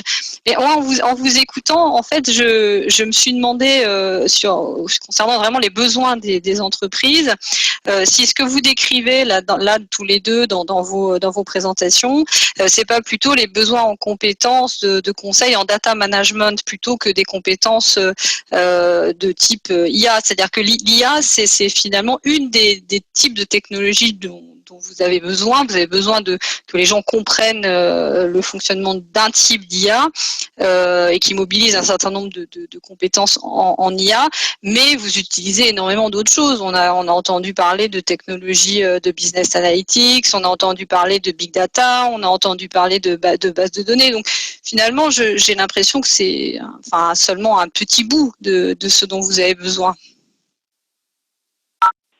Alors, si je peux me permettre, moi, je dirais que ça, effectivement, il y a des notions, comme l'a présenté Ala, dans le conseil, on va avoir un certain nombre d'attentes qui sont parfois plus larges. Après, moi, les data scientists, là, chez l'assureur dont je vous parlais, donc c'est des internes pour la grande majorité,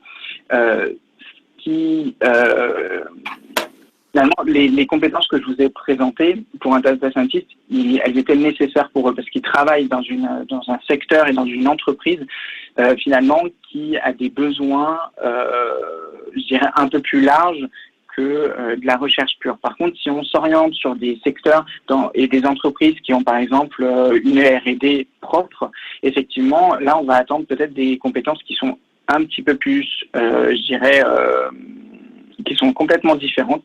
Peut-être pas totalement, mais qui sont assez différentes finalement et qui se rapprochent plus de ce qu'on va retrouver dans le côté universitaire que vous pouvez connaître. Donc en fait, ça va vraiment dépendre de l'organisation dans laquelle on va être. Et je pense que Ala, il était sur des organisations qui sont finalement un peu proches de celles dont je vous ai parlé, dans lesquelles il n'y a pas cette notion de R&D pure et propre en interne. Par contre, on a des équipes de data scientists qui doivent mettre en production des modèles d'intelligence artificielle.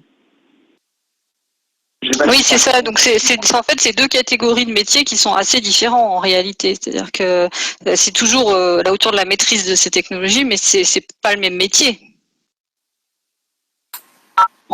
En fait, je crois que Ala l'a d'ailleurs bien souligné. Il avait dit que le conseil en lui-même, c'était une compétence qu'on pourrait identifier déjà à travers l'offre d'emploi.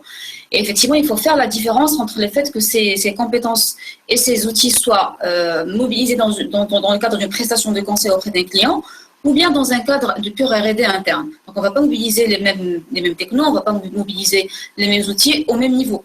Je veux juste revenir sur ta question par rapport au fait que qu'on devrait plutôt parler de carrière en data management et pas en IA. Je suis tout à fait d'accord avec toi parce que c'est finalement le résultat auquel nous sommes parvenus. Nous nous sommes rendus compte qu'il n'y a pas de compétences qui sont propres à l'IA, mais c'est une interconnexion de plusieurs compétences techniques, par exemple la maîtrise des outils de conception, tout ce qui est modélisation. D'ailleurs, dans les deux use cases qui ont été présentés par Ala et par Mathieu, à chaque fois on retrouvait ces compétences-là en termes de modélisation, en termes de conception, en termes aussi de gestion de projet. Donc c'est un ensemble de compétences qui sont interconnectées, qui sont plutôt liées à la data en général, plutôt que à l'IA et à ces algorithmes qui sont beaucoup trop spécifiques. Donc je suis entièrement d'accord avec ce que tu as dit, Aurélie, et ça pourrait peut-être ériger un besoin d'aligner un peu le cadre cognitif de nos chercheurs et notre compréhension de ce qu'est l'IA et ce qu'est data management et de son application réelle sur le terrain, parce que clairement, il y a déjà un décalage en termes de compréhension. Okay. Merci beaucoup. Daniel, tu veux poser la question? Tu veux qu'on... Oui. Bonjour à tous. Merci pour cette présentation et leur clarté. J'avais une question donc, sur la mission qui a été décrite concernant l'assureur et la résiliation éventuellement de certains clients susceptibles donc de résilier leur contrat. Quelle était en fait, combien d'ingénieurs ont travaillé sur cette mission? Quelle était la durée de cette mission? Quelles étaient les compétences requises pour cette mission et quels étaient donc respectivement le nombre d'ingénieurs et leurs compétences sur chacune des étapes de la mission? Et d'abord, et aussi, est-ce que cette mission, donc vous avez expliqué qu'il y avait une phase de monitoring, est-ce qu'elle continue cette phase de monitoring? Et est-ce que vous intervenez toujours également dans le cadre de cette mission sur la phase de monitoring ou pas? Voilà. Alors, je vais essayer de répondre aux éléments. Donc, du coup, en fait, sur l'équipe, elle a grossi au fur et à mesure. On est parti d'une équipe où on était 4 pour arriver sur une équipe d'à peu près 20-25 personnes avec alors des profils ingénieurs pour la quasi-totalité des personnes qui étaient dans l'équipe. Avec justement 2 types de compétences, je dirais du coup plutôt des business analysts, donc là 3-4 personnes qui étaient en charge d'aller récolter le besoin auprès du métier, et puis après une équipe de 15 data scientists qui travaillaient sur les différents projets qui étaient en cours. Et puis après, une équipe plutôt dédiée justement à l'intégration de ces modèles pour les mettre en production. Donc là aussi des ingénieurs, mais qui avaient des compétences qui étaient très poussées plutôt sur le côté infra. La mise en place d'un fonctionnement de type worker, donc vraiment ça reste du spécifique et je ne sais pas si c'est les éléments finalement sur lesquels vos étudiants et vos chercheurs vont travailler, mais voilà, c'était à la fin on était une équipe d'à peu près de 25. Depuis, moi personnellement je suis sorti de la mission, mais effectivement elle continue. Il y a des projets qui sont toujours en cours. C'est vraiment c'est une activité en tant que telle au sein de l'entreprise, hein. Donc il y a une partie des personnes qui sont internes avec un data lab notamment. Et puis une digital factory dans laquelle on va retrouver soit des internes, soit des externes. Et en fait, ces 2 équipes vont travailler conjointement pour répondre aux besoins des clients. Donc après, en termes de compétences, les data scientists, je dirais que je les ai à peu près toutes nommées, et les éléments qui ressortaient le plus, je dirais, c'est le facteur, la capacité de vulgarisation qui était peut-être moins développée côté data scientist, et donc lors des présentations au métier, parfois il y avait des difficultés pour expliquer les résultats des modèles. Si par exemple devant un responsable RH, on lui parle de précision et de recall sans lui expliquer ce que c'est, ça peut vite devenir compliqué. Donc en fait, il y a eu tout un travail qui a été mené avec eux pour justement les aider à vulgariser leurs travaux, le rendre le plus explicite possible, et c'est passé aussi au travers de la rédaction des documentations fonctionnelles pour que finalement le métier puisse s'approprier ce qui a été développé. Oui, moi j'ai justement une question à ce propos, c'est-à-dire quel est un peu finalement l'impact de ces nouvelles technologies sur l'utilisateur final? Là, vous avez parlé de vulgarisation et de besoin de communiquer, et puis sur la culture d'entreprise, l'utilisateur n'a-t-il pas l'impression d'être un peu dépossédé de sa compétence ou de sa connaissance? Je parle de l'utilisateur final, c'est-à-dire chez le client, l'assurance par exemple, ou autre chose. Quel est votre perçu sur ça? Et l'accompagnement au changement, est-ce qu'il doit être un peu particulier, doit être traité un peu d'une manière particulière? Alors oui, effectivement, il faut accompagner au changement, ça c'est sûr. Et il faut le faire dès les phases amont du projet. Donc il faut vraiment intégrer le métier, donc que ce soit des ambassadeurs quand on a une population qui est très large, ou sinon des plus petites équipes, pour finalement les intégrer tout au long du projet, pour qu'ils comprennent ce qui est fait. Ça, c'est le premier point. Après, on va avoir deux types finalement de transformation pour le métier. De temps en temps, on va leur apporter des nouveaux outils, donc qui vont compléter finalement leur activité. Par exemple, via l'algorithme flou, on était en capacité on leur a proposé une application web dans laquelle ils étaient en capacité de rechercher des personnes décédées ou des personnes qui étaient présentes dans le système d'information, même s'il y avait des fautes d'orthographe ou des fautes sur la date de naissance, par exemple. Donc tous ces éléments-là, finalement, le métier se l'approprie très vite parce que c'est vraiment un gain de temps pour eux. Ça leur simplifie leur quotidien. Après, sur d'autres éléments, effectivement, on va remplacer une partie de leur activité par un automate, par exemple pour pour la lecture des RIB. Et donc là, on va avoir deux catégories de personnes. On va avoir celles qui sont vraiment réfractaires, qu'il va falloir accompagner de manière importante pour leur montrer finalement que cette activité au quotidien ne leur apportait pas grand-chose et que justement on va être en capacité de leur donner des nouvelles responsabilités au regard du temps que ça leur économise. Et puis on va avoir des personnes qui vont tout de suite comprendre finalement l'atout de ce qu'on leur met à disposition et qui vont dire moi c'est une tâche que je repoussais dans le temps parce que ça m'intéressait pas de le faire. Et maintenant que c'est fait automatiquement, je vais prendre plus de temps justement pour m'atteler aux réflexions sur les petits éléments qui n'ont pas pu être traités de manière automatique parce qu'il y a des spécificités. Et au travers de ces spécificités, c'est là où on va faire ressortir finalement la compétence du collaborateur. Et donc, c'est ces éléments-là qu'il faut mettre en avant pour qu'on ait finalement une conduite du changement qui soit la plus douce possible. Donc, il faut vraiment être en capacité d'identifier les profils qu'on a en face de nous. Merci pour ce témoignage. C'est vachement très intéressant parce que c'est des sujets que nous, on ne connaît pas trop. Alors, s'il y a d'autres questions dans la salle, je veux bien en prendre une ou deux. Bon, parce qu'on a déjà dépassé un peu le temps et je crois que tout le monde attend l'heure du déjeuner. Je ne sais pas. Y a-t-il d'autres questions? Si je me permets, j'ai une toute dernière question. Oui, j'allais donner la parole à toi, Lamia. C'est toi qui clôt le débat. Mathieu et Alain, vous avez tous les deux souligné un mot, l'explicabilité du modèle ou bien de l'algorithme. Moi, ce qui m'a interpellée, c'est que cette thématique d'explicabilité, ça ne revenait pas avant. Moi, typiquement, je connais des personnes qui travaillent dans le secteur bancaire et qui, pour par exemple prédire des risques crédits à travers des algorithmes de scoring, elles n'avaient aucun problème à utiliser de l'IA, intégrer par exemple à SAS ou à d'autres outils. Et à aucun moment par le passé, donc là je parle il y a peut-être 6 ou 7 ans, on leur a demandé d'expliquer la boîte noire qui est derrière cette prédiction. Donc aujourd'hui, pourquoi les clients demandent plus d'informations sur l'explicabilité de l'algorithme, sur sa mobilisation par la suite, son apprentissage, etc. Qu'est-ce qui a fait ce changement de posture vis-à-vis de l'IA?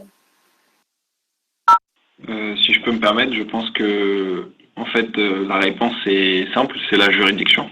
Les lois, aujourd'hui, on peut le voir par exemple au niveau européen, avec les lois sur la GDPR, etc. Surtout, moi ce qui m'étonne dans ce que tu dis un peu, c'est le domaine en plus. C'est un domaine bancaire, très réglementé. Je ne sais pas le cas dont tu parles, est-ce que c'est vraiment un modèle qui est déployé, qui est réellement utilisé à tous les niveaux dans cette banque. Normalement, en ce qui concerne les banques, les assurances, il y a un cadre réglementaire, il y a des audits qui se font et il y a cette notion d'écriture, de rédaction de cahiers pour expliquer les modèles. À l'ancienne, c'était des modèles mathématiques. Qu'on peut pas juste dire oui, j'ai fait un petit modèle de mon coin, dans mon bac à sable, voilà, il est comme ça et puis basta. Aujourd'hui, c'est très très dur. Il y a des twists qu'on essaye de faire, par exemple tout ce qui est risque de crédit. Il y a des